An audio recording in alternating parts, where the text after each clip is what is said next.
la grabación. Joder. Muy buenos días, muy buenas tardes y muy buenas noches. Sed bienvenidos a nuestro programa especial de Navidad en Puro Vicio, Cine y Literatura. Para el programa de hoy somos tres mosqueteros o tres mosqueperros. Soy Guillermo Más y conmigo están Abraham Esebarri y Muy buenas a Alejandro Gil todos. Redondo. ¿Qué tal estáis? Tenemos a dos de los cinéfilos mejores que yo conozco, más enfermos de cinefilia, por lo tanto, más dignos de hablar en este programa. El tema de hoy va a ser el cine navideño y nuestra propuesta es que cada uno hemos traído una película que consideramos navideña, pero que no se suele tener en cuenta normalmente entre las películas típicas navideñas. Pero antes de cada uno dar nuestra película y dar los argumentos por los que la hemos elegido, quiero preguntaros qué creéis que debe tener una película para ser considerado del género navideño, si es que pensáis que este género existe. Abraham, ¿qué te parece? Pues creo que sobre todo tiene que tener, bueno, que tiene que evocar nostalgia en el espectador, ¿no? Esa nostalgia navideña que anhela la audiencia, pues yo creo que es algo muy recurrente en las películas navideñas y que sobre todo en películas que suelen tratar el tema familiar o que suelen tratar el tema del amor, que es, al ser una época basada en eso, pues creo que es una de las características propias del cine navideño, aunque puede variar o puede ser que puede tener distintos temas, ¿no? ¿Tú qué opinas, Alejandro? Bueno, yo creo que más allá de que efectivamente exista un mercado muy desarrollado en torno a las películas navideñas por una temática o por una ambientación determinada en torno a la Navidad, creo que lo que caracteriza, si es que existe el género, es una cierta sensación de placer, ¿no? De que la película se pueda consumir con una intención de resultar satisfactoria en el espectador, que deje buen sabor de boca, que cumpla con ese deseo de entretener, básicamente, y cada uno ahí ya puede encontrar su manera de entretenerse. Y yo lo único que le pido a las películas de Navidad, pues es que no aparezcan caipiriñas en mitad de la playa, ¿no? Que no exista un ambiente especialmente veraniego. Por lo demás, porque me recuerda lo lejos que está el verano de la Navidad y viceversa. En verano me ocurre lo mismo, ¿no? No quiero ver gorros ni bufandas en invierno. Pero más allá de eso, creo que tampoco hay una especificidad demasiado denotada. O sea, que podríamos decir que uno de las claves sería la ambientación, es decir, que una película ambientada en el trópico y con caipirines, como bien dices, no valdría. También un poco el mensaje, entonces, los temas, y luego yo creo que hay una serie de películas que sí que tienen vocación navideña y que desde luego todos los años se nos pone en televisión para darnos un poco la matraca con ellas en Navidades. Quería preguntaros vuestras opiniones. Estoy hablando de películas como Qué bello es vivir, como Adivina quién, como Solo en casa, como Love Actually, como Los Gremlins, como Un cuento de Navidad, como Atrapado en el tiempo o incluso como La gran familia, poniendo un poco la que es la gran película dentro del cine español de este género, si es que existe. ¿Qué opináis?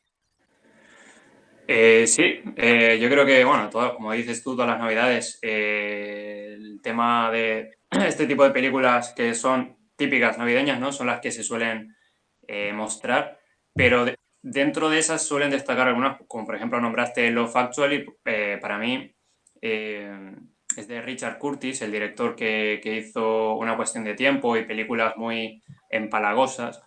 Pero en este caso, al tratar el tema de la Navidad, que puede ser un tema bastante empalagoso, ¿no? En sí, por el tema de lo que hablaba antes, del amor, de repartir amor familiar o entre parejas y demás, creo que lo hace muy bien porque utiliza el tema cómico y, y es una película bastante original dentro del género, si es que lo hay. Luego hay películas, como dices, de Atrapado en el Tiempo con Bill Murray, que también es otra muy buena opción para Navidad.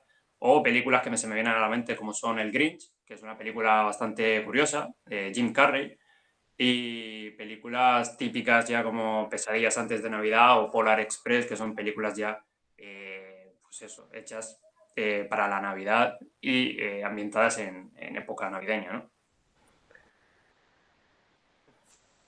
Yo, por mi parte, creo que las películas navideñas dependen mucho de qué era lo que tú veías de niño. Es decir, hay una Navidad ochentera, una Navidad noventera, una Navidad para los 2000, ¿no? Yo estaba ahora pensando, reparando en ello, que para muchos hay una Navidad ochentera que es la de, por ejemplo, películas como Los Gremlins, ¿no?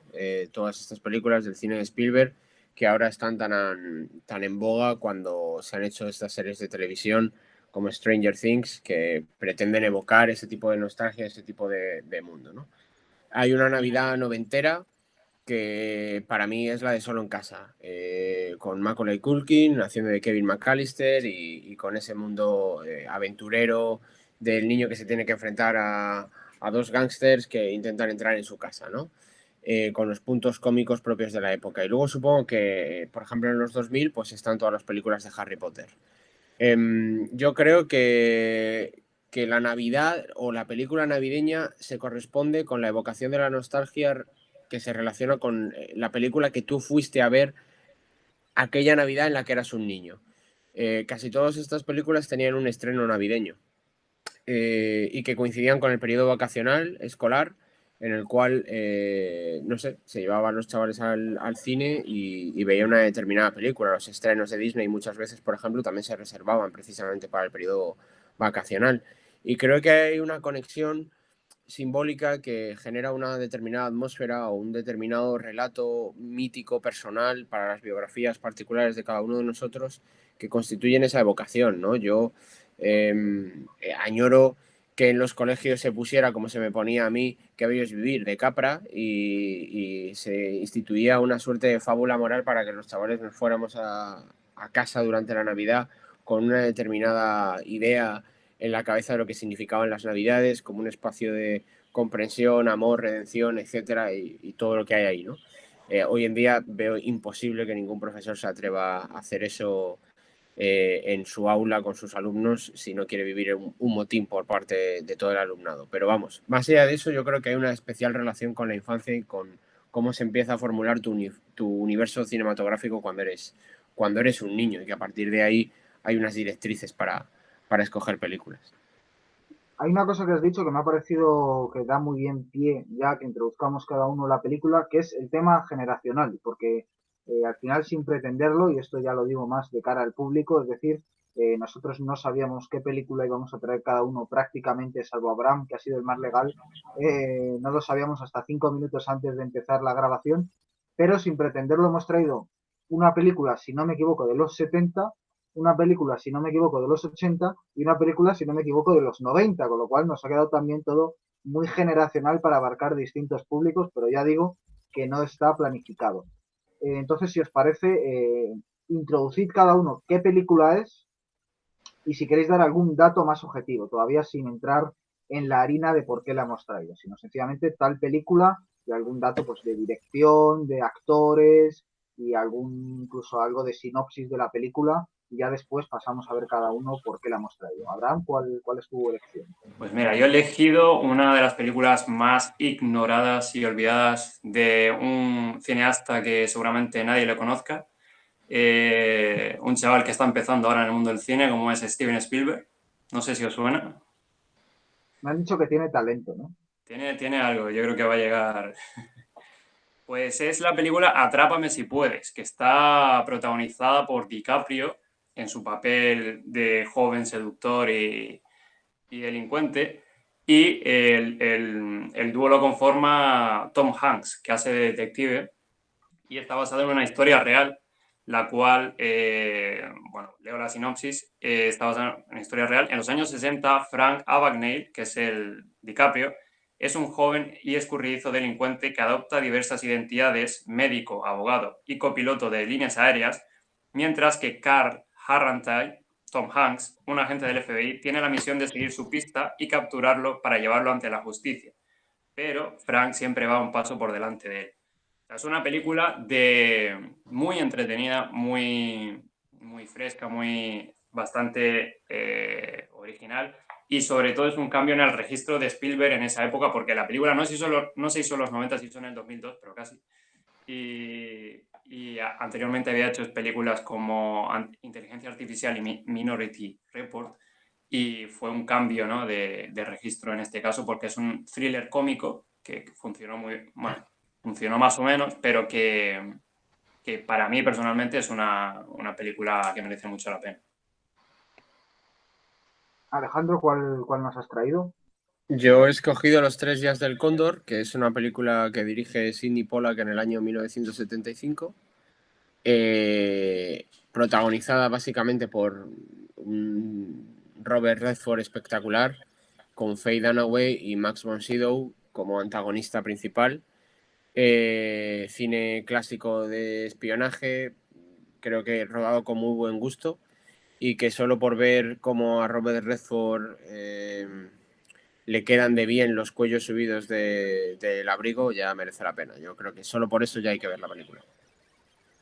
Y a Faye Dunaway también le queda bien la Sí, ropa no, que lleva. joder, nos ha fastidiado, pero vamos, yo admiré muchísimo. La primera vez que vi la película me quedé absolutamente absorbido por la propia estética de la película y lo bien hecha que está, la cantidad de silencio que hay dosificado en la película, la manera de trabajar el suspense y de alguna manera actualizar a Hitchcock. Es una película que me parece que merece la pena revisar constantemente y que es muy, muy agradable. Bueno, yo la que he traído es Fanny Alexander, que me he equivocado antes al decir que era de los 90, Atrápame si puedes, como ha puntualizado bien Abraham, que citaba de memoria.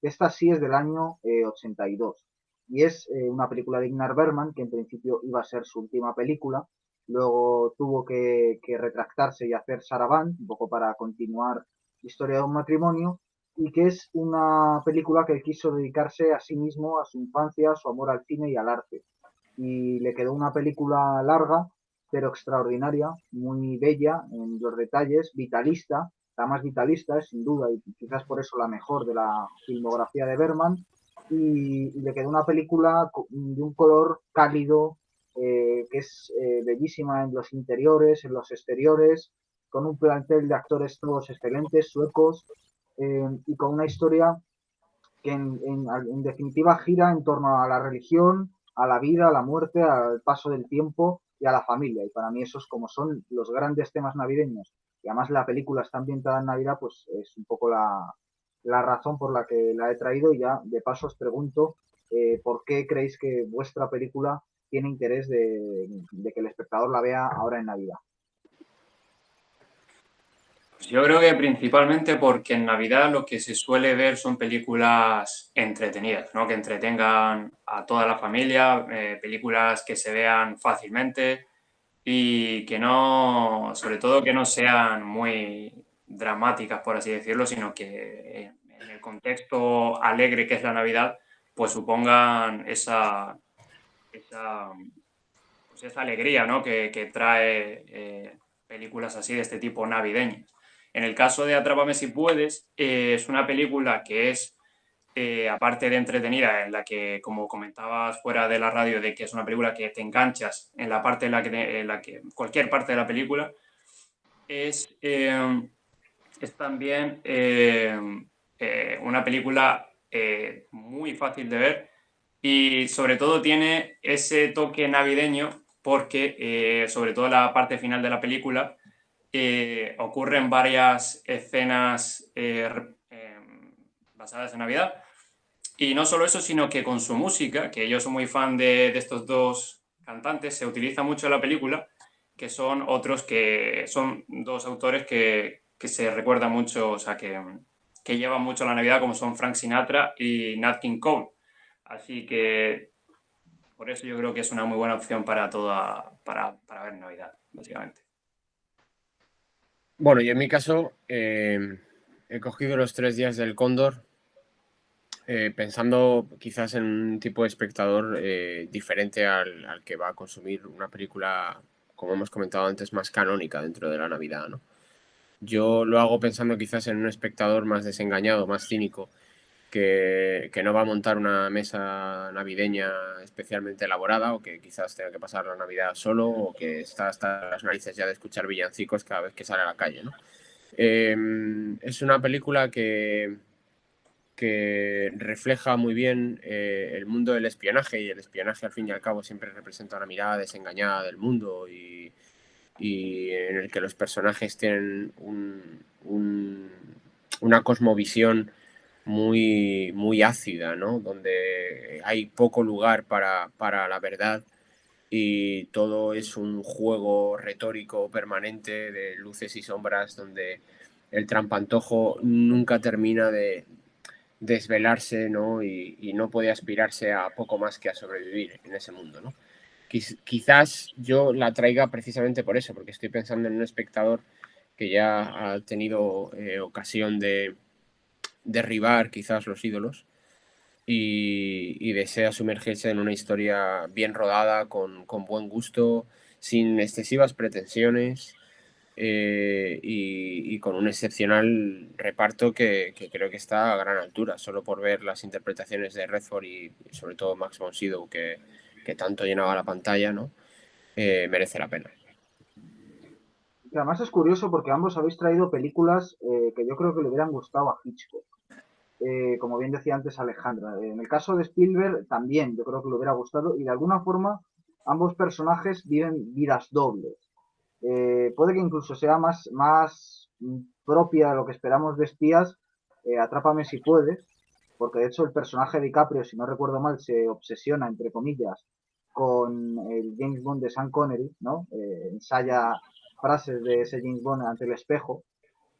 Y luego, por otro lado, pues la semana pasada murió John Le Carré, al que le hemos dedicado un programa especial en el canal, a sus libros, eh, nos mostró un poco el anti-James Bond. Es decir, sé que hay tanto una película como un novelista que son del gusto de Alejandro. La película es El Topo y el novelista es Javier Marías, que de alguna forma han tratado ambos el tema del espionaje de una forma también similar a como la tratan Los Tres Días del Cóndor y que quizás sean buenos complementos para entender un poco también por qué esta película te crea generar especial interés, ¿no?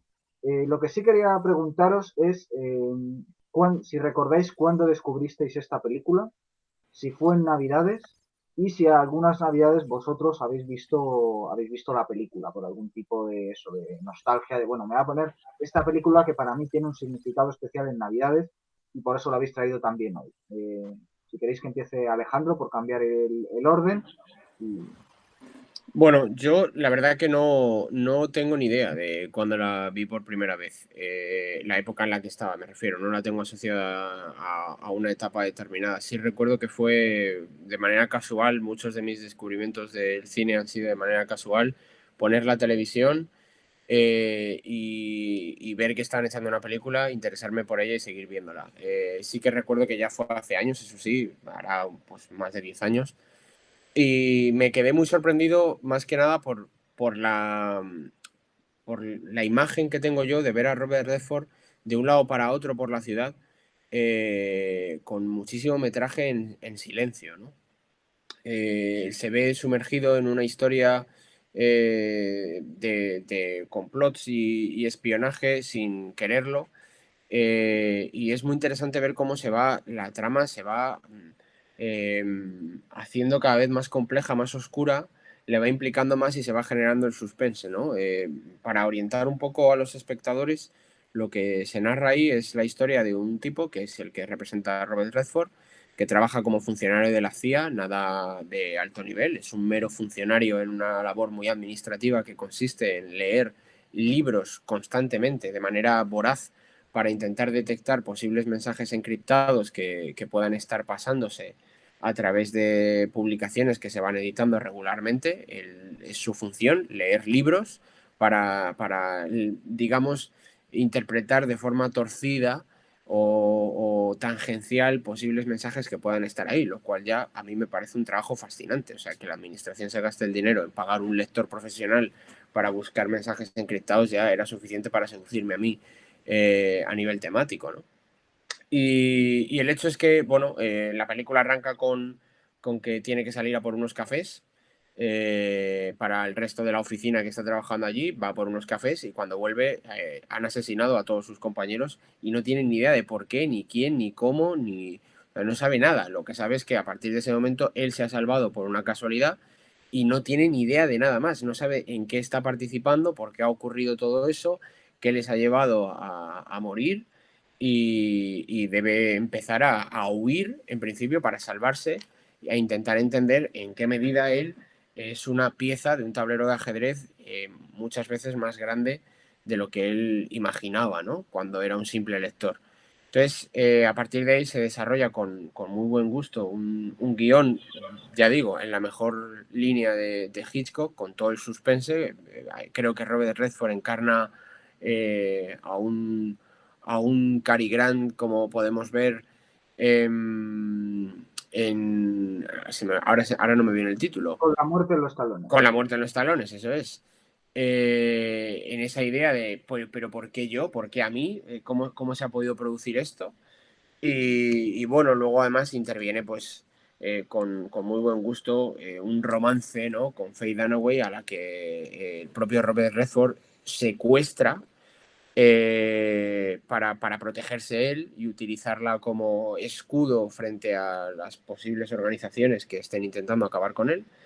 Y es fascinante ver cómo, bueno, pues ahí se va generando el típico romance, ¿no? Clásico y tradicional, y cómo va desenvolviéndose toda la trama a partir de la colaboración en una suerte de síndrome de Estocolmo muy interesante, ¿no? Pero ya digo, más allá de eso, lo que me lleva a proponerla no es ningún acontecimiento especial.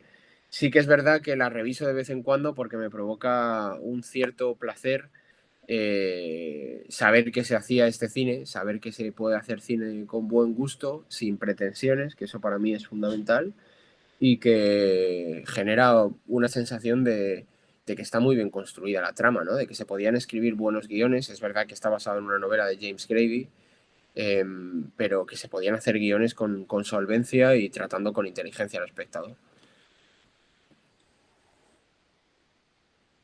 Abraham. Sí, bueno, la película yo creo que sí la descubrí en época navideña, más que nada porque me acuerdo perfectamente de que salió el anuncio en sí, de que la echaban por la noche en un canal, y el anuncio ponía la mítica cena de DiCaprio con las azafatas y tal, y la música de Frank Sinatra de fondo, la de Let's Fly With Me.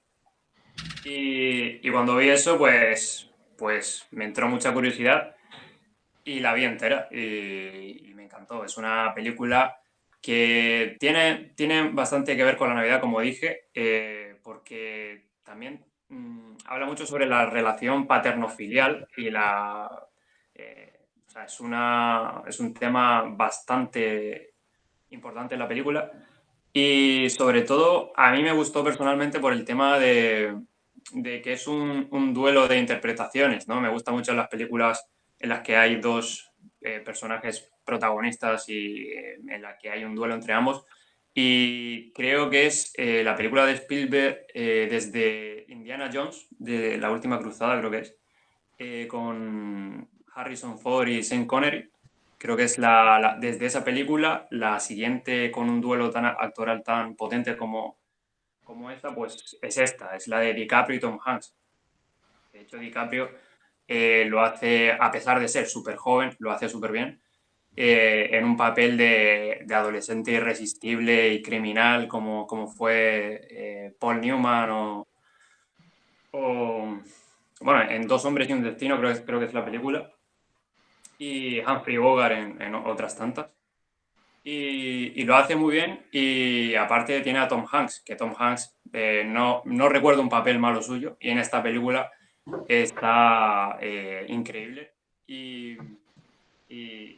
Bueno, y lo más impresionante y lo que más me llamó la atención de esta película, que fue por la que me la he visto muchísimas veces, es que está basada en una historia real, porque parece una película inverosímil, es una película que no tiene, que la historia en sí, si tú te cuentan esa historia, dices, esto tiene que ser falso, ¿no? Pero es real, supuestamente, no todo obviamente, pero gran parte de ellos está todo basado en hechos reales.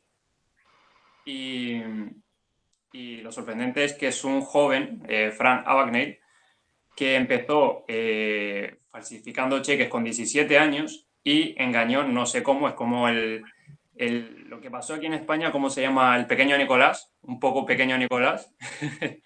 Pues Frank Abagnale consiguió hacerse pasar por abogado, hacerse pasar por doctor y hacerse pasar por copiloto de aerolíneas. Y no solo eso, sino que conseguía millones de euros falsificando cheques y engañando a la gente.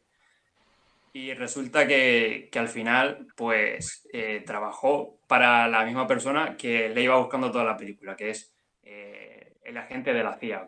O sea, que es una historia increíble, que Spielberg la hace muy bien y que le da su sello personal, ¿no? Sobre todo con la exploración del tema paterno-filial, que es un tema también recurrente en la filmografía de Spielberg. Y nada más. Yo creo que es básicamente eso. Bueno, yo por decir algo de Fanny Alexander, a mí primero me interesa por el propio Berman. A mí Berman es una figura que me fascina. Sus películas, sus libros, desde muy jovencito me gustan. Creo que además en la historia del cine tuvo una gran importancia, ¿no? De darle una cierta altura intelectual que al cine siempre se le había negado. Con Berman parece que ya es innegable. Creo que también es el eslabón fundamental en una cadena que a mí me fascina, que es la cadena que empieza con Dreyer. Antes, fuera de cámaras, hablábamos de Persona, que se dice muchas veces que es la película con mejores primeros planos de la historia. Y hablábamos también, curiosamente, de Juana de Arco, que sería un poco la competición a ver cuál de las dos películas tiene mejores primeros planos. Después de Berman, que creo que recoge tanto el mismo, es decir, al final ambos vienen de la misma corriente religiosa y del mismo tipo de sociedad, Dreyer y Berman, y después viene Tarkovsky, que de alguna forma se propone superar a Berman. Ahí está Sacrificio, que es una película con los actores de Berman y los temas de Berman, pero vistos por Tarkovsky. Y luego quizás estaría Béla Tarr, un poco cerrando el círculo con su película El caballo de Turín. Para mí es con diferencia el más flojo de todos, y ya no sé si después vendrán más directores de este estilo. Y a mí el que más me gusta de todos es Berman. De hecho, yo había pensado traer La Palabra, que también es una película que asocio bastante con la Navidad. No me une nada en especial con Fanny Alexander. De hecho, yo la última vez que la he visto fue este verano y la primera vez que la vi no me acuerdo cuándo fue. A mí una película que siempre me une con la Navidad es Mi Noche con Maud, de Eric Romer, del año 69. Recuerdo descubrirla un día según empezó el año, después de las campanadas y las celebraciones. Toda mi familia se fue a dormir, yo me quedé viendo la tele y en TCM empezaba Mi Noche con Maud, que no tenía yo intención de verla y me fascinó. También pensaba traer Boyhood, porque es una película sobre el paso del tiempo. Eh, o La mirada de Ulises, que tiene también una escena que ocurre en un plano secuencia y que abarca 40 años, solo el plano secuencia, y que también me pareció interesante. Pero finalmente he traído eh, Fanny Alexander, porque es la película para mí que refuta y que resume todo el cine de Berman. Lo refuta porque Berman es blanco y negro, Berman es solemnidad, Berman es frialdad intelectual nórdica, y lo refuta porque esta película es cálida, es colorida, es variopinta, es alegre, es vitalista, y a nivel técnico es la mejor, yo creo, y de ambientación, porque también, digamos que toda Suecia se puso a los pies de Berman, porque dijeron, este hombre va a hacer su última película, es nuestro dios, vamos a pagarle lo que quieran. De hecho, la película se hizo como miniserie, y él luego hizo una versión bastante extensa para ser una película en película. Yo la miniserie no la he visto solo la película. Ya digo que iba a ser su última película, y entonces él de alguna forma se retrata como el niño protagonista, y trata también pues otros de sus intereses, tanto los literarios, el niño lee bastante, como su descubrimiento del cine a través de La linterna mágica. De hecho, la biografía de Berman, que es un libro extraordinario y que tiene ese libro, la biografía de Berman, tiene similitudes con la película La cinta blanca de Haneke. Cuenta, ¿no?, lo de la linterna mágica, y la biografía se llama La linterna mágica.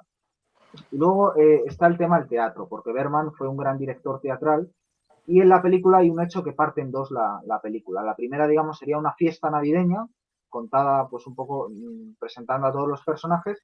En medio hay un hecho traumático, que es la muerte del padre de Berman, que muere interpretando al padre de Hamlet durante una función de Hamlet, cuando le da un ataque al corazón, pues cuando en una de estas en las que aparece ya el padre de Hamlet siendo fantasma. Digamos, ya es un homenaje extraordinario, ¿no?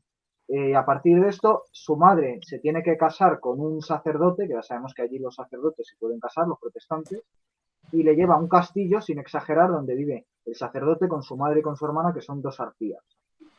Y luego estaría otra parte que es de nuevo la vuelta al primer núcleo familiar después de que escapen de este horrible episodio que parece casi de novela de Oliver Twist, digo de Charles Dickens, vuelve con su familia. Entonces ya por terminar, para mí el gran género quizás del cine y seguro de lo que podríamos llamar Navidad es el melodrama, porque ahí está la familia y están, digamos, es donde más pueden acabar afluyendo o confluyendo las emociones. Y de hecho es por la razón por la que mucha gente odia el melodrama. Eh, pero yo, sin embargo, creo que aunque puede ser perfectamente el género de los telefilms, lo es también de algunas grandes películas, pues como por ejemplo el cine de Douglas Sirk y Berman. Berman para mí sería el otro gran director de melodrama. Y me parece que este es el mejor.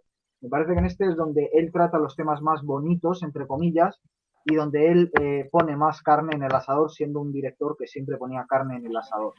Y esa carne en concreto es la infancia, que yo creo que también, como decíais antes, es la época navideña, y es entender desde la infancia la vida y la muerte y entender desde la infancia el paso del tiempo. Y al mismo tiempo está la mirada retrospectiva, porque esta película Berman la hizo con 64 años, y ya con su mujer Ingrid von Rosen enferma, que es la razón por la que en 2003 volvería al cine con Sullivan, esa mirada retrospectiva. Si alguien, ya termino, quiere completar este visionado, yo creo que debería ver Las buenas intenciones, que es una película de Billy August, del año 92, creo, que ganó la Palma de Oro y que estaba escrita por Berman y basada en un libro de Berman en el que cuenta la vida de sus padres. Y que es también un libro fascinante. Cuenta, digamos, la película acaba más o menos donde podría empezar Fanny y Alexander. Es una película también extraordinaria. Yo creo que están las dos más o menos pugnando al mismo nivel. Y también pues recomiendo por último los dos libros, tanto la biografía de Berman, Linterna Mágica, como Las buenas intenciones, el propio libro. Y lo que sí os preguntaría es si tenéis alguna escena favorita de vuestras películas.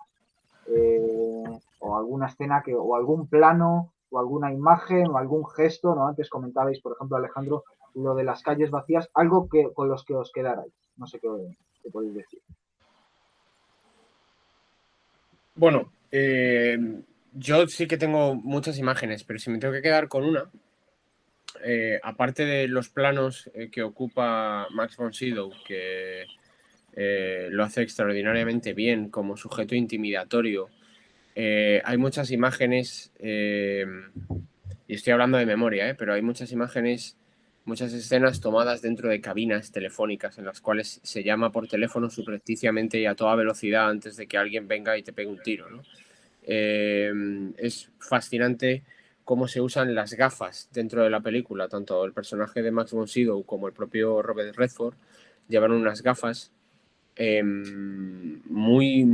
evidentemente suponen toda la plasmación del desarrollo estético que acompaña siempre al cine de espías, pero en el caso de Robert Redford son muy llamativas, son unas gafas muy amplias, muy setenteras, como las que se pueden llevar ahora también, de aviador, pero de ver, gafas de ver, que luego más tarde van a ser de sol.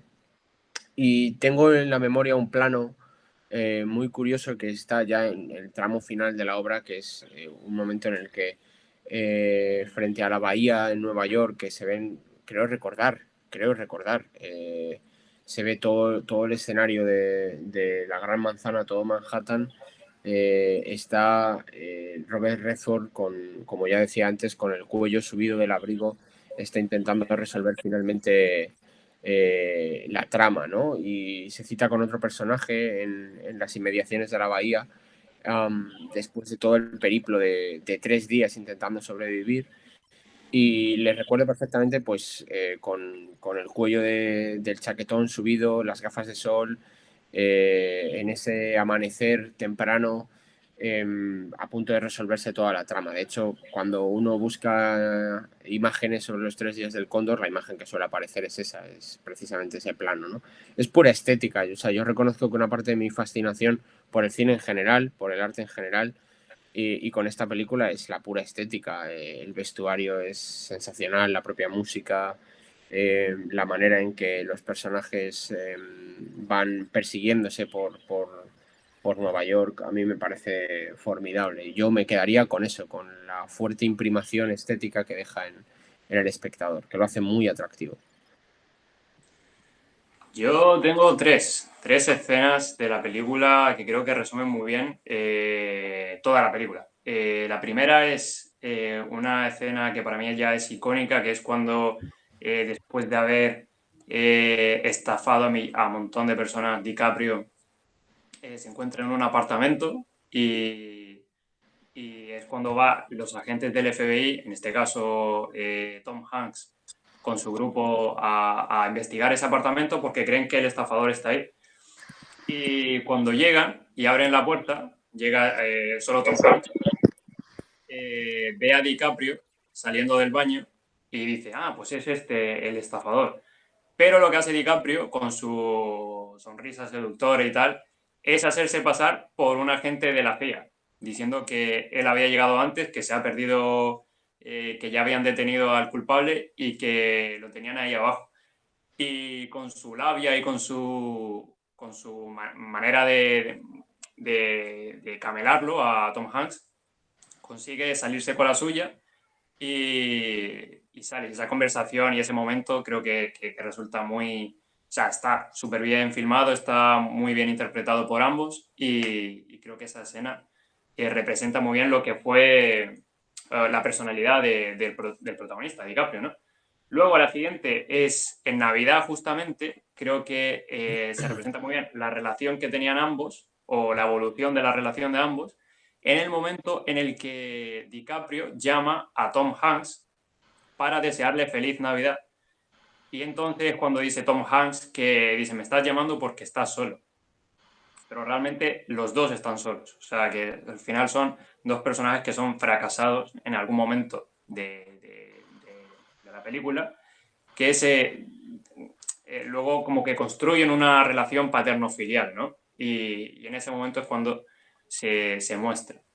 Y luego la escena, una de las escenas allá por el final, cuando, que ya esto es, creo yo, muy inverosímil, no creo que pasase en la realidad como tal, pero cuando DiCaprio, bueno, cuando Tom Hanks le cuenta a DiCaprio que su padre ha fallecido y DiCaprio se rompe ahí en el avión y luego decide escapar por el retrete del avión y ir a su casa, porque si os dais cuenta, bueno, para quien haya visto la película, el personaje de DiCaprio siempre que comete un acto criminal o hace cualquier cosa de este tipo, va siempre a su casa a buscar a su padre. Pero en este caso no estaba, pero fue a su casa igualmente y vio cómo su familia estaba viviendo normal, ¿no? Pasando las navidades y luego cuando la escena esa final, de ese momento, cuando Tom Hanks dice, venga, vámonos, y dice DiCaprio, méteme en el coche ya, Carl, méteme en el coche o algo así. Y creo que eso representa muy bien, esas tres escenas representan muy bien toda la película en sí. Sí, yo, esa escena que comentas, la última, es muy buena porque ve una niña. Lo que ve en la casa es una, o sea, Sí, eso es. se asoma y él quiere recordar a sus padres bailando. Que el padre, no me acuerdo cómo se llama el actor, me da mucha rabia, es el del Christopher cazador, Walken, sí. Christopher Welcome, el del cazador. Y entonces que la sacaba a bailar y demás, y entonces Mm. ve la casa preparada y de pronto una niña. Y es un poco como un niño, en el fondo es una película sobre un niño que se extravió en la infancia y que de alguna forma ha crecido, es un Peter Pan, siempre ha querido ser niño, o sea, no ha querido abandonar la infancia. Y entonces, claro, sorprende porque Leonardo DiCaprio evidentemente tenía más edad, pero en realidad el personaje a lo mejor tiene 17, 18 años. Y Leonardo 19 tenía DiCaprio, en ese momento, sí. Sí, claro, es un niño, pero ha tenido una vida apasionante. Y por poner en común ambas películas, hay algo que me llama mucho la atención. Primero, son dos lecciones excelentes. A mí me gustan mucho las dos. Eh, pero es muy curioso porque Alejandro ha escogido una película irreal, o sea, ficción, pero que podría ser perfectamente creíble y verosímil y real. Y Abraham ha escogido una película real, basada en hechos reales, y que sin embargo tú cuentas el argumento y dices, ah, esto es una invención pura, ¿no? O sea, real y real y irreal real. O sea, creo que tienen un duplo. Y además también tiene esa circunstancia de dos auténticos sex symbols. Yo creo que en ambos casos en su cima. En el caso de Robert Redford, él hizo varias colaboraciones memorables con Sidney Pollack, por ejemplo, Memorias de África, por ejemplo, Las aventuras de Jeremiah Johnson, que para mí es la mejor película que hicieron en esta colaboración y seguramente la mejor película de Sidney Pollack y la mejor actuación de Robert Redford, hicieron también Los días del cóndor, que yo quizás la pondría en un segundo lugar. Y creo que fue una gran colaboración. Y DiCaprio, yo creo que aquí hace un papel que de alguna forma prepara el que más tarde hace en El Lobo de Wall Street. Es un poco ese Jeta que realmente es cuando lo vuelve a interpretar. Y bueno, luego ya hace de Jeta pasado de rosca con Tarantino. Pero yo creo que sin caer en manierismos, tanto su mejor interpretación para mí, más allá de Renegados y otras historias, es tanto esta película que tú mencionas, Atrápame si puedes, como El Lobo de Wall Street. Y yo creo que Robert Redford no hace mejor actuación que en Los días del cóndor y que en Las aventuras de Jeremiah Johnson. Porque a mí me pasa una cosa, y es que tanto en El golpe como en Dos hombres y un destino, yo siempre creo que Paul Newman se acaba comiendo a Robert Redford. O sea, para mí Paul Newman está bastante por encima de Redford como actor. Otra cosa es como sex symbol y como dúo en la pantalla, desde luego ambos están imbatibles. Y ya sobre todo cuando se juntan. Pero creo que a nivel individual yo siempre soy mucho más de Paul Newman que de Robert Redford. Creo que Robert Redford tiene menos cualidades como actor y sin embargo en esta está soberbio porque no tiene ningún tipo de... O sea, está muy contenido. Está muy contenido.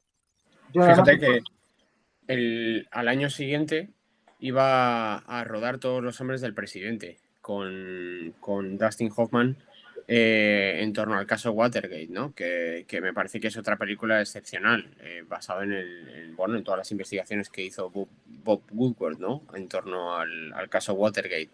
Yo creo que efectivamente son los momentos de mayor esplendor de Redford como actor serio, alejado del canon de guaperas, ¿no? Aunque aquí en Los tres días del cóndor también participe una parte de eso como sex symbol junto a Faye Dunaway, hizo películas que estaban muy orientadas en aquel momento, yo creo, precisamente a revelar pues lo que ha ocurrido luego más tarde otra vez con Spotlight, por ejemplo, y la repercusión que tuvo para la sociedad norteamericana, ¿no? O como nos puede pasar ahora en España tras los años de corrupción con todo este conjunto de películas que desempolvan las tramas y sucesivas participaciones del Estado y toda la corrupción que teníamos debajo, ¿no?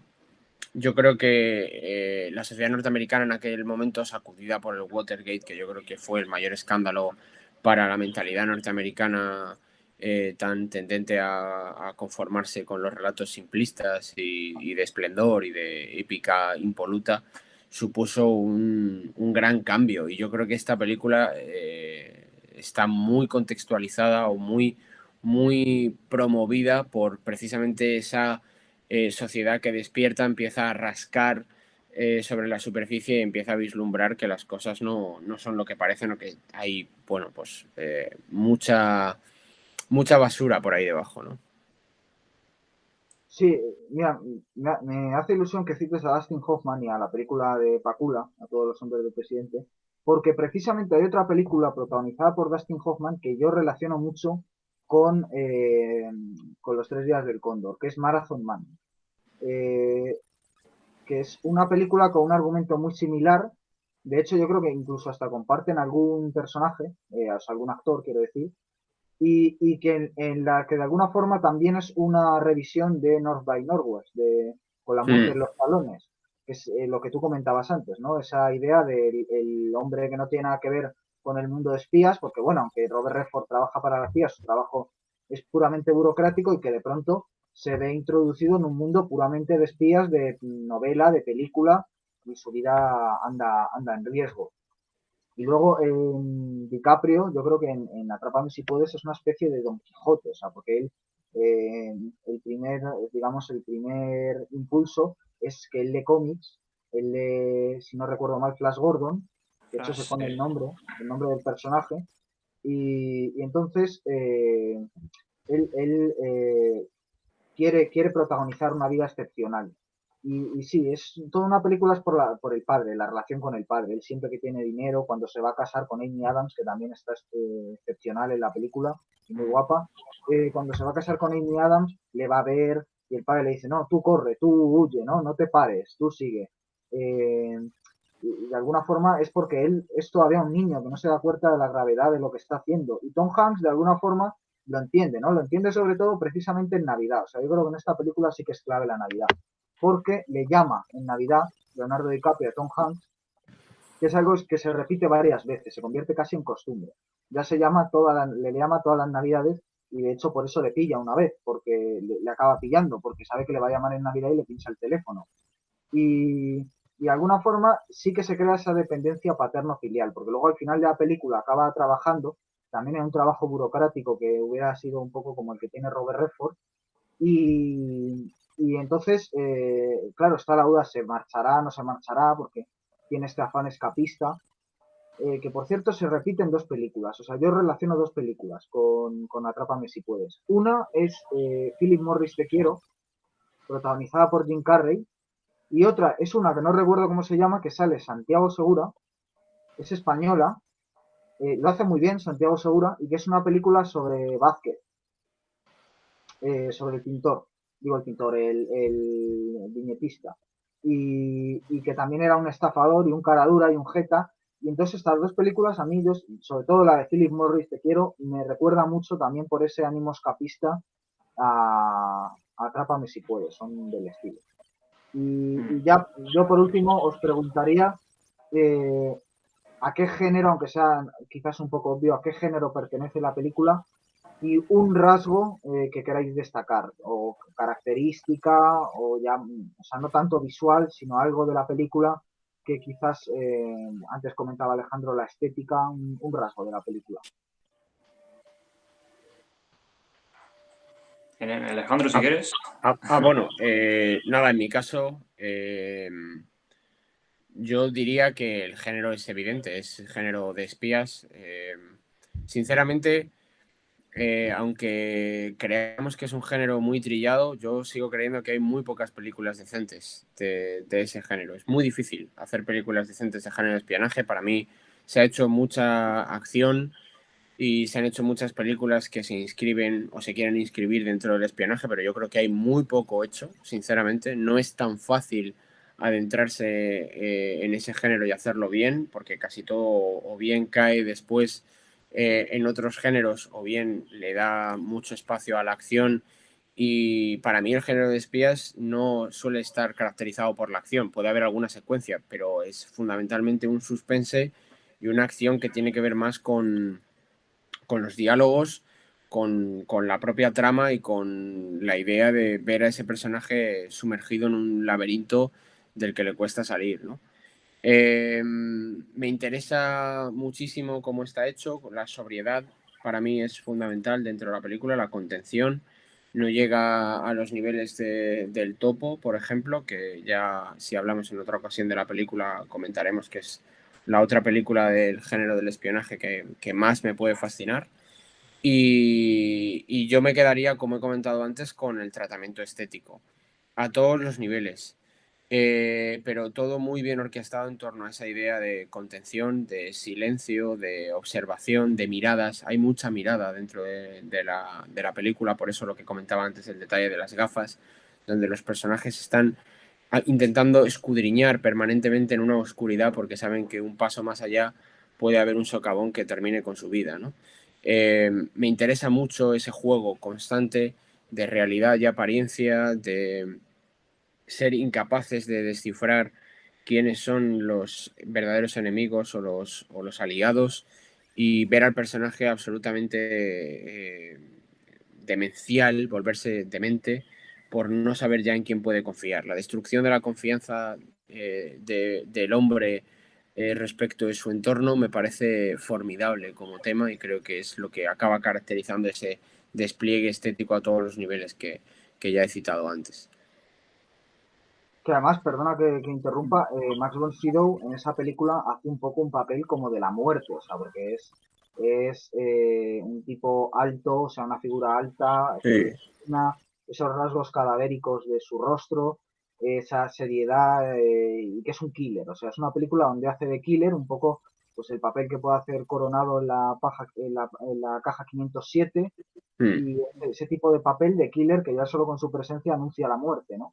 Sí, Y, Y luego además es una película que está como construida sobre esa frase, que no sé si era de Godard, de coge una gabardina, una chica y una pistola y tendrás una película, ¿no? Y en esta película tienes la gabardina, tienes la chica, que ahí quizás también haya un paralelismo con la relación que hay en North by Northwest, con la muerte de los talones, porque también ella, o sea, está como un poquito loca, o sea, se le planta a un tío en casa, la secuestra y se enamora de él, o sea, Sí, ella tiene un puntito de locura, ¿no?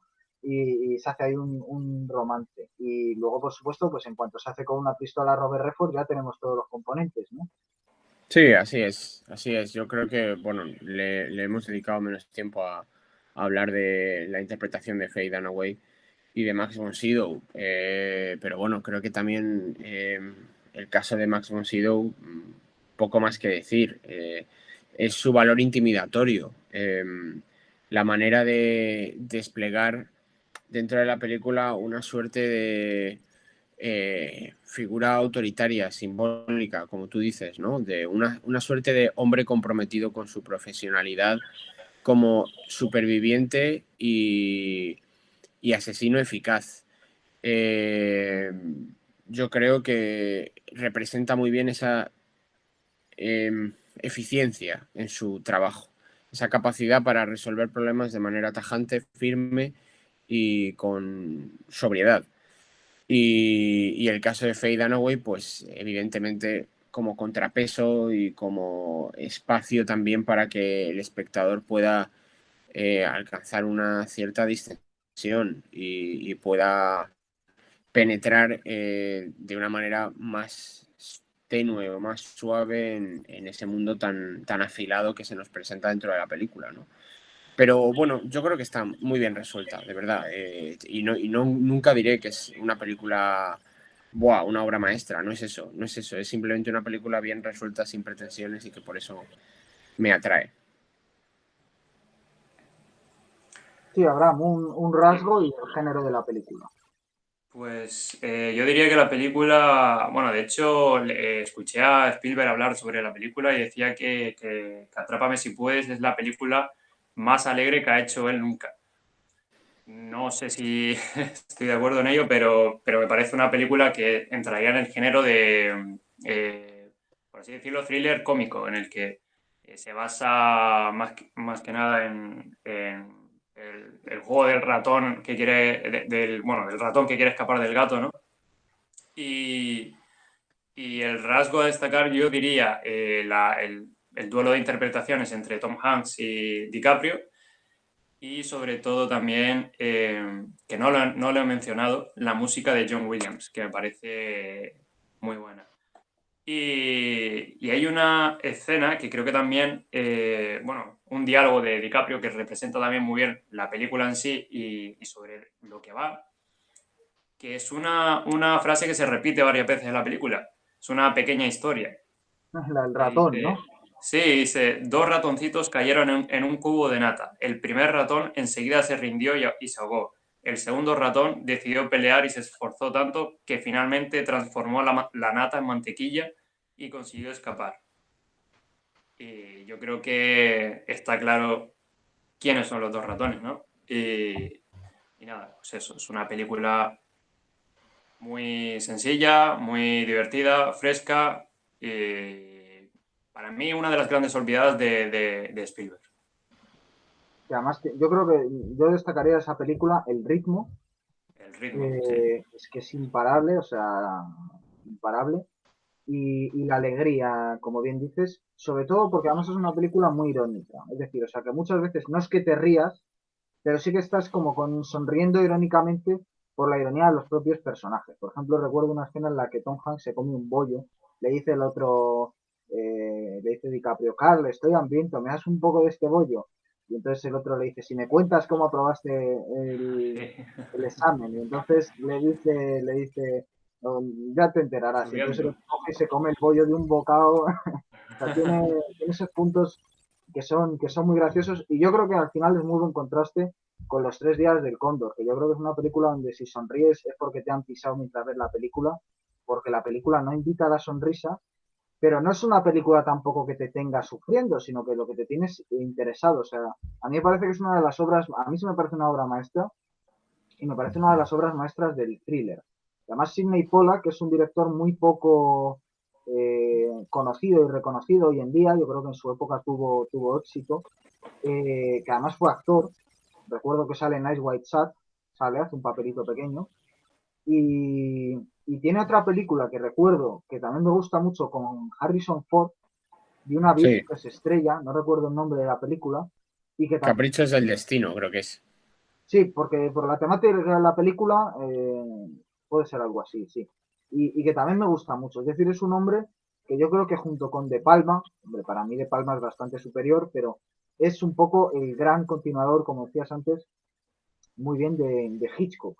Y que en esta película yo creo que están tanto la impronta de Le Carré como los temas que ve en el espionaje un escritor que ya digo que le encanta a Alejandro, que es Marías, es decir, esa idea del espía, eh, digamos, un poco ontológica, o sea, el que es espía ya también en su propia vida, más allá de su oficio y todas las consecuencias que eso tiene de estar siempre ocultando y que está, pues yo que sé, en tu rostro mañana, en Berta Isla, etcétera, de Marías, que también es buena recomendación, ¿no? También es como muy navideño, muy de ir con abrigo por Madrid, ¿no?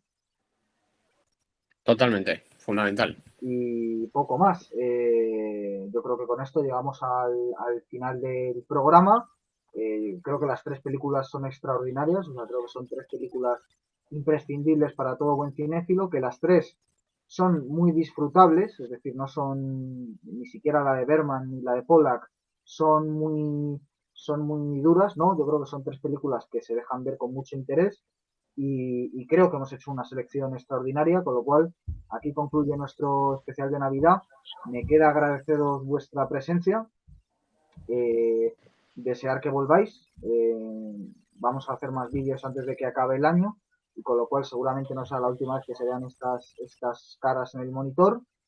Y poco más, que ha sido un placer como siempre y yo supongo que los espectadores habrán disfrutado mucho de vuestras recomendaciones y ya no se pueden quejar de que dentro de este año horrible y de estas navidades atípicas sin familia, pues no tienen por lo menos el consuelo de una buena película, ¿no? Ya no pueden decir que no, porque desde luego ahora ya tienen hasta dónde elegir. O sea que no sé si queréis añadir alguna cosa o despediros sencillamente. Nada. Pues nos vemos próximamente esta semana, ¿no? Dentro de muy poco y que disfrutéis viendo las películas y así podéis. Por mi parte, igualmente, que muy feliz de estar aquí, muy agradecido como siempre. Espero poder volver a acompañaros pronto otra vez. Y nada, que deseo unas navidades de mucho cine, que es lo mejor que se puede hacer cuando se tiene tiempo.